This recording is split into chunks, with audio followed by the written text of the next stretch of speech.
So Vibha is an author, graphic novelist, advertising consultant, poet, lyricist, translator, script writer, playwright, travel writer, columnist, and a whole lot more. And she has published 19 books, including Incognito, Pinku Shergill, Pastry Chef, Bhatinda to Bangkok, Reluctant Debutant, and really there are a lot that you've been writing. And of course, we are here to talk about The Secret Life of Debbie G. We'll get to that in a bit. Her Sweet 16 trilogy, published by Penguin, and The Secret Life of Debbie G, published by HarperCollins, have been optioned for screen adaptations by leading production houses.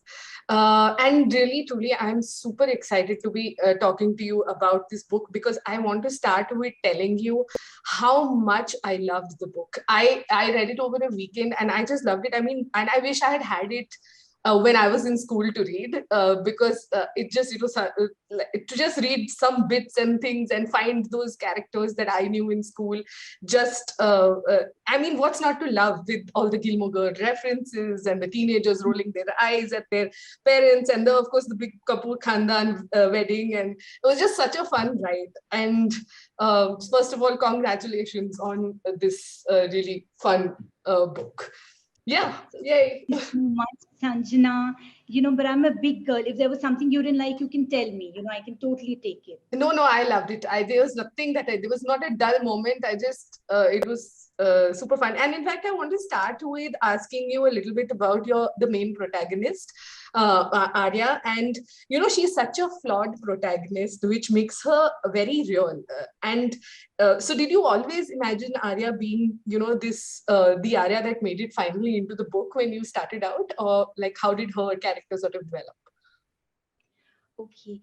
So I'm so glad you said flawed protagonist and you didn't say difficult to like, because when people say that about Arya, I'm like, what's not to like? See, she's spirited, she's cool, she's authentic, she's just being who she is, no pretenses, no filters.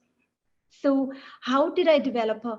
Because I've asked this question so many times. How did this story come to me? How did this character? But no real answer. It's just that these characters, they just stroll into my head and they demand to be written about. So that's how it happened. And how I saw her, that's how she's come into the book, Okay. All right. So talking about the protagonists of this, who are all teenagers and in school. So the voice of the teenagers is just is so on point. And what I essentially am asking you is, did you like hang out with a bunch of teenagers, chatting and observing them and wondering how they behave to before you started writing this? Okay, so I hung out with one teenager. That's me. Okay. Because I think of myself as a young adult, and as the hubby likes to say, acts like one too. So in my head, I'm just 16 on most days. Other days I'm 10. So Debbie G was written for the 16-year-old in me. And it was, this nice little love note that I wrote to the 16-year-old that I used to be. That, it's okay to be body shamed. It's okay to be, lonely and lost and confused and misunderstood. Things are going to work out. Even if life is a beep storm, I'm just, beeping myself out, because you know how things are in the democracy. People start pelting stones at your house. They start burning your effigies. So I'm just going to be sanskari. I'm going to start beeping myself out. So I just thought, let me do that. So that's how Debbie G came about. Well, and it's not just the voice of the teenagers. In fact, all of the generations that are in the book, the grandparents and the parents, all of their voices are so distinct. Like, immediately the grandparent is, this dialogue be like, if I didn't have the picture in front of me, I would know that a grandparent was saying it versus the parent saying it, and a parent of today raising a teenager. So how did you sort of get that balance and that those voices so correct? Okay, because that in reality, because I'm totally Jurassic, so it came from that. And you mentioned grandpa, so Tata. Okay, I in my mind I had modeled him on J. Matrabhutam, that funny column in the Hindu Letters from a Concerned Reader. But his entire character didn't really go through, little bit of a pushback, so my editor would just send me to the naughty corner. or Okay. as a thinking corner. Just think about what you've done. Do you really think that should make it? Do you think it makes it sound like a stereotype? Then I said, yeah, probably she has a point. So he just sounds, very controlled and very dignified. But in the first few drafts, he was a total laugh riot. Tata. Okay. Yeah. And the others as well, I just thought Tarun uncle, I thought he was really cute, with all that punctuation and, those short forms and calling Ash and trying to be cool and, trying to be a new daddy to Arya. So I had great fun doing that. Well, okay, because you've had so much fun writing it, and that sort of comes through in the book when you're reading it, because I think readers in general would just have fun reading it. And so besides the humans, and I'm going to switch a little bit from the humans and come back to them, because there are so many vibrant characters in this, is that besides the humans, the other main character in the book is social media and the role that it plays in the whole plot and everything. So what I'm asking here is essentially is, how do you think like social media sort of influences a teenager of today, and how that sort of worked into the story? Okay. So, earlier when we were growing up, we had to just look at fashion magazines or beauty magazines to feel bad about ourselves. Correct. Now we just turn to social media. So everyone's an influencer, everyone's, a public figure. And then you just look at them. And why just say it influences teenagers? It influences all of us. So you just look at their feed and you go like, asli kaam to yahi log kar rahe, hum log to bas. And then, you start feeling bad about your life. You're like, oh God, where is my life going? So it just came from that, because social media is such a big thing and it's such a big force in our lives. And, it's a great distraction.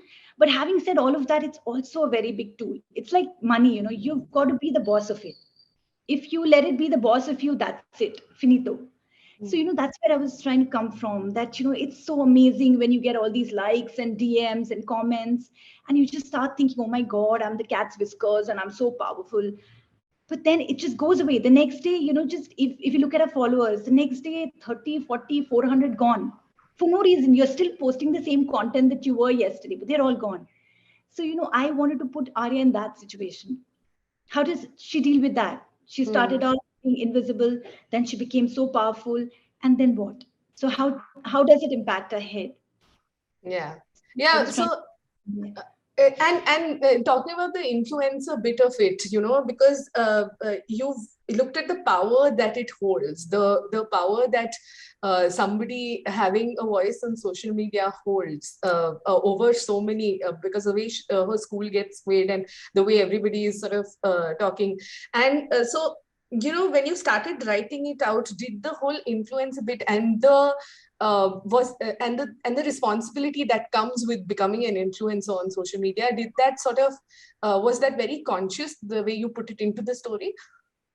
Yes, totally. Because I was thinking it's so easy today. Anyone can just go online, say anything, no repercussions, just get away with it. So, in fact, my Instagram page, I've just put that, making bullies cry since forever. So you come on my page, you try to make me cry, that's it, you'll go home crying to mommy.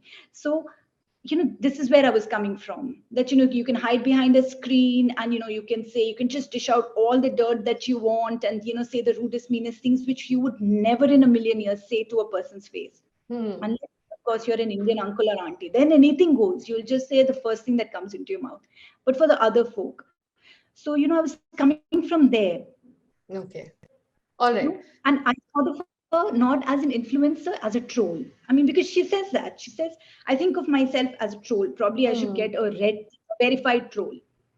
So that's Yeah, and it's actually quite because first you already sort of, you're rooting for the main character, and then like I said in the beginning, like she's flawed, and so she goes that path down, and you want to like say, you're hitting your head saying what is thing, but you're so invested in everything that she's doing. So yeah. Okay, so with great power comes great responsibility, but for her it's like, with great power come great screw ups. So that's what happens to her. How do you handle all that power? yeah. Yeah. Yeah. So, okay. So, talking a little bit more about your collaboration with Kalyani Ganpati over here, is that she's done the art for the book. So, how did the process sort of work for you? Did you write the entire thing down, or did you write a little bit and then go back and forth with her on how it should go ahead? So tell us a little bit about that.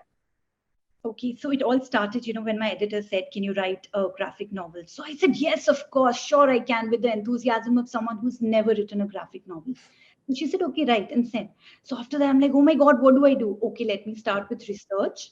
So I started binge reading comics and, graphic novels. And then after that, I'm like, "Oh God, at some point I have to stop and I have to start writing." How to write? No idea. So I said, "I'm just going to just put down whatever I see in my head. That's it." So I just put down stuff and I sent it to the editor. And she said, after a couple of thinking corner trips, she said, "Okay, this is the final manuscript." And we did a happy dance. And that's when Kalyani came on board. And I'm a total Kalyani Ji fan. She's so amazing. I mean, just think about it. She's made it look so beautiful. And, I can't remember the last time I gazed so adoringly at something that wasn't my DP. Because, my contribution to the art is this can everyone see? Yeah, so I drew this and I'm very proud of it. So I just, Kalyani, okay, I'm just going to send you some character descriptions. This is how they look. And then she did the sketches and then she's like, "So what do you think?" So I said, "Yeah, amazing. It's like they're coming out of my head." But then at a online session, she actually said something like, "I took some of her suggestions, I tossed some out." So I was like, "What?" She tossed some out. I could have never tossed stuff out. And then when she came out with the rough draft of the protagonist, we had a hearty laugh because she looks like someone. I'll tell you who off camera. Again, I don't want to get into trouble. So, and then when I was describing Ashwarya to her, she said, "Oh gosh, arty farty, and wears fab India chic kurtas, and has straight hair and wears all these nerdy glasses. That sounds like me." I'm like, "Oh gosh." So that's where it came from. But she would just come up with all these references and she made everything look nice. And so my job was like, not to get in her way, not to be a hurdle / obstacle. So I was like, yeah, everything's excellent. So she came up with two approaches, and we really had a heart set on approach number one. But for whatever reason, it didn't go through. Okay. So we were very heartbroken. We just nursed our broken hearts, and then it was time to move on. So we tried another approach, and that's what you see. So yeah, that's how it happened. Well, it worked out. It really does look gorgeous, and the art sort of complements the whole way the conversations go and stuff. Like the conversational bits where they are just two faces and there's a whole lot of conversation happening. It works very well. Okay, so I'm going to go back to the vibrant cast that we were talking about before. So let's start with so I'm going to ask you a bunch of questions around all of the supporting characters. They are the Invincibles. So the Invincibles, the really cool gang of the popular gang in the school. And so if you were to write the book from the point of view of one of the Invincibles, what would it sound like? Say Kiara, for example, what would it sound like? Okay, so just a little tidbit, okay? So initially they were not called Invincibles and Credibles and Invisibles. I had called them Gods, Geeks and Ghosts. Okay. So again, not honor, so my editor said Gods, current climate. Are you sure you want to go with that? So I'm like, yeah, I still want to, but no, perhaps not. So then I came up with, and well, I really don't know. It's an amazing question. Nobody's really asked me that before. But now the tone is a bit dark because it's coming from Debbie / Arya. Perhaps if Kiara had written it, it would have been more satirical, more fun. I mean, without being cruel to Kiara. I mean, her problems, first world problems, they are problems. Yeah. So, totally empathy and all that. But maybe it would have been a more fun book. Okay. All right. So talking about her friends, Arya's friends, Nikhil and Ruxar, and so they are also fully developed characters of their own. And though they come and go, their subplots that their own stories that are happening you're completely invested in what's happening there, and you're waiting for them. Oh, they're coming back now. I'll know what happens in their life and stuff like that. So. Are there any parts of this story that sort of got left out, or how did you know how much of them to put into your story? Okay, so yeah, a lot of stuff got left out, and at one point I was just writing. I didn't want to write this Mahabharata and this thesis, because I could have gone on. I could have just written, this history, geography, Nicks and Ruxars. At some point, I was like, okay, maybe I'll just save it, for the sequel. slash, a companion page, a companion novel page. So I thought I'll save it for that. But yeah, I just love Nick and Rucksack. I wish I had best friends like that. Not that my Yeah. best friends are bad or anything, but you know what got left out? Another tidbit. Why is she called Debbie G? A lot of people ask me, what does the Hmm. G stand for? So I'm like, they don't want to know what the Debbie stands for. They only want to know what the G stands for. So it was, when she's trying to come up with a name, it takes her a bit of time, a couple of days, and maybe there's this TV, blaring in the background, and there's this reporter thrusting the mic under a unsuspecting person's nose and saying, Devi Ji, Devi Ji, Devi Ji, what do you have to say for this? So that's how, it's like Devi Ji, so I Debbie, see. and that's how it came. Yeah, but I didn't put it in, and a lot of people didn't even ask me about it. So yeah. Well, I'm glad that I asked you. So, Yay. okay. We are at a point where if you are watching and you have any questions for Vibha and this really awesome book, please ask them and I will get them to her. But in the meantime, I'm going to continue asking you a couple of more questions. And that is, so out of all of the characters in the book, which character are you most like? Okay, can I just say Tata? Because Sure, you can. me, Bhutam, yeah, totally fantastic, and cribbing and complaining about the government and the way things are and the good old days. Yeah. So, yeah, that one's easy. Okay. All right. Then moving on to if you had, do you have any other real life? So you told me about Tata, but about the rest, do you have any other like real life inspirations for any of these characters? Do you have some of these in your lives, your life? Gosh. So I'll have to think this through. So Hmm. I'll tell you off camera. Probably by then the answer will come. Okay. All right. Okay. So we So, have a question or two. So we have Dipesh Thakur who's asking, why is the author not on Twitter? oh, the author was on Twitter. Was Then on the Twitter. All right. author got on Twitter, and then Instagram happened. So author had to decide between Twitter and Instagram. What would you choose? So Instagram one. Choose Instagram, yeah, yeah. I see. And there at least the trolls listen to the warning, that's on my page. It's at Uh, Vibhi, but all of you can follow me, but none of you can troll me. So yeah. And Twitter, no use. You can post as many warnings as you want. You can't even say I love potatoes. They'll be like, don't you know how expensive tomatoes are? We are a tomato growing nation. You don't like tomatoes. So I don't want to get into that, please. okay. I'd just rather, post random shots and just do my bit. Does that answer your question, Dipesh? Yeah, Dipesh, I hope that answers your question. All right, so the next question is from Dipali Rao. She says that I haven't read this graphic novel yet. What ages and up would you suggest can read your book? What age should a kid pick up your book? Okay, 14 plus? Yeah. Yeah, head or, Yeah, 14 plus. So, yeah, and she has a follow-up question, which is, are there slightly mature themes in your book? And in fact, I'm going to sort of get to that question by adding a question of my own to it. So, so actually there are a lot of underlying themes, like, your parents getting divorced and your mom getting remarried and your father having his own life somewhere else. And so how did you sort of balance those really heavy themes with the levity of being a teenager, sort of? okay. So, a couple of people ask me, why does it have this Western influence? I'm like, define Western influence. Everything Hmm. doesn't have a foreign hand. So, they're like, no, dysfunctional families. I want to know what is a functional family. So it's just a regular, normal family, maybe there's no such thing as regular and normal. So, I was just trying to write, families I've seen around. And, in fact, in the acknowledgements, I've actually written what's the first rule of the Fight Club. That's for my family. Hmm. So, yeah, so I didn't really think of it as, it's very heavy. Let me make it light. I was just trying to write the story the best way I could. Hmm. And interestingly enough, so there was this reader review, and he said, I just love the book, but I've deducted 1 star. So I Okay. said, why would you do that? Don't you know we authors live for those 5 stars? Hmm. So he said, no, I'm sorry. You should have put a trigger warning. It has mature content. You cannot just write a book without putting some. I'm like, nobody does that. And I get to lose the 5 stars. So anyway, I've sent him, a copy of my new book. Probably he'll give that 5 stars. No pressure. I see. But All if right. I answer your question, or am I doing that politician thing? I'll just come and answer what I want. And the No, listeners. I think you answered it greatly. Yeah, that was well done.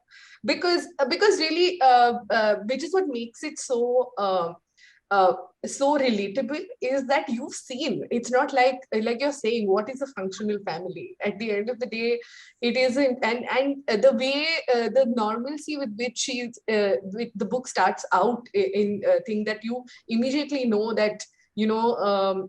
Her mother is single, they are divorced, and it just takes off from there. And you don't for one stop to think that that's just setting the mood, the whole thing. So I think it's very well done. Yes, Dipali says yes, thank you. That does answer her question. So if anybody else has any more questions, please keep them coming. Or I'll ask some questions, and I'm going to make I have more questions for you. Shall I ask you some more? All right.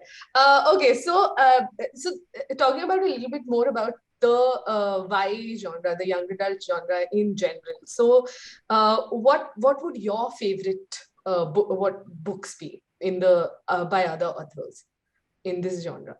I'm not going to mention any Indian author. Please, no competition. Okay. And so I'm just going to mention Firangi authors. I like John Green. Okay. Marjane Satrapi, who's written Persepolis. I love that. So do I have to mention books as well? No, this is great. Authors are fine. Okay, I love JKR. I think she's amazing. I'll just mention one Indian author, Ruskin Bond. I love Ruskin Bond. All right. Okay. So, then talking about the genre a little bit more, what do you think is like missing from this genre? What should writers be writing more about when they're writing for young adults? Okay, can I just say what's missing? I think readers, I think we can have a whole lot of more readers. I mean, if adults can understand it, I think even adults could read it because they are fun books. They're amazing books. Sometimes they even make you think. At other times they make you cry. Not because how bad the writing is, just generally crying. So I think we go with a lot more readers. That's it. All right.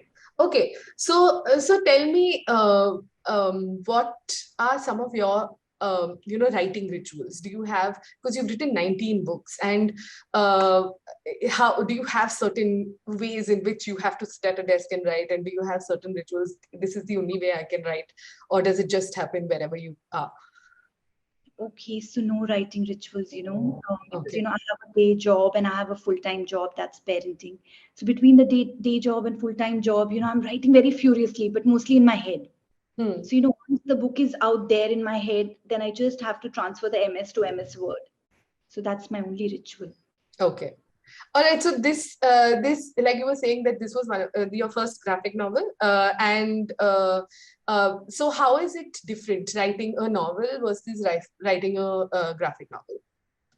It's totally different, as I discovered, because in the beginning I didn't know what is a beat sheet. I thought, it's the name of people you want to beat. No, and then you have to think, very visually. Some of us do anyway. When we are writing a regular novel, we think visually. But yeah, you have to break it down into panels, and then you have to realize that this should come here on this page, and then we can move on. So you don't break the rhythm. You have to think of all that apparently. So I totally didn't know that. But Kalyani just put up with me, and she's the best work spouse ever. So yeah, very different for those who want to attempt it. Okay. All right. So what is next on your what are you working on now? Tell us a little bit about, and are we going to see more Debbie G? Somebody else asked me that was so Mark at the Mint, and he asked me that, and I was so flustered. I said, yeah, it in my head it's one thing, but then people are asking, is there a sequel? So I said, yeah, no pressure. Keep asking that. So it's not in the mix right now. But, as they say never. Okay. But of course, a couple of books are happening in the head at furious speed. Okay. But, converting it to the MS Word, it's slow and unsteady. Okay. All right. We have a question. Okay. So Aparna asks you, what's your go-to writing snack? Oh God, is this Aparna K? Yes, Aparna Kapur. Oh my God, Aparna K, I'm a big fan. Totally love your work. Would love to work with you. And favorite snack, when it comes to snacks, I do not discriminate. Snacks, food, dessert, anything goes. Okay, great. Does that help? Did you ask that to Parna? No, I'm asking you. Does the extra snacking help move faster in the writing? I don't know. See, for this book, it helped because, all the snacking I'd done in childhood and all the body shaming I received for that, totally paid off golden dividends. And I could just use all that in the book. So, yeah, for this book, it All helped. right. Well, thank you so much, Vibha. This has really been a pleasure, and really congratulations on the nomination. And I really do hope that Debbie G goes places, because yeah, she deserves to go places. So yeah, thank you so much for writing this gem of a book, and yeah, all the best. Thank you so much. Thank you so much, Sanjana. It's lovely, that somebody just sat and listened to me, because, otherwise the toddler just behaves like I'm a TV on mute. So Yeah, it's yeah, I so know nice that. to listen to. Yeah, you know what I'm talking about. So thank you for listening to me, and thank you, Subodh, Lakshmi, and team AGBLF for having me.